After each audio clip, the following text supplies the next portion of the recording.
মুন্সিগঞ্জের সিরাজদি খান উপজেলায় বিদ্যুৎ স্পৃষ্ট হয়ে এক মাদ্রাসা ছাত্রের মৃত্যু হয়েছে। নিহতের নাম আসাদুজ্জামান ইশতিয়াক।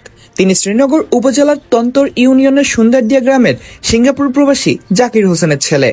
স্থানীয় সূত্রে জানা গেছে, বুধবার রাত 11:30টার দিকে সিরাজদি খান উপজেলার রসুনিয়া ইউনিয়নের সিরাজদি খান বাজারে অবস্থিত ওমর বিন খাত্তাব রাদিয়াল্লাহু তাআলা মাদ্রাসার 6ষ্ঠ তলায় এই মর্মান্তিক ঘটনা ঘটে। পুলিশ ও স্থানীয়রা জানিয়েছেন, চৌরমদন গ্রামের জামাল হোসেন বুলু মান্যত হিসাবে একটি গরু মাদ্রাসায় দান করেন।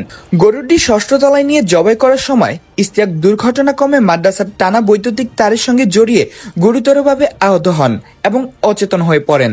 পরবর্তীতে তাকে দ্রুত সিরাজদি খান উপজেলা স্বাস্থ্য কমপ্লেক্সে নেওয়া হলে বুধবার রাত 2টার দিকে কর্তব্যরত চিকিৎসক তাকে মৃত ঘোষণা করেন। স্থানীয়রা মাদ্রাসার মুহতামিম এনামুল হক ও তার ছেলে আহমদুল্লাহকে আটক করে পুলিশে হস্তান্তর করেন।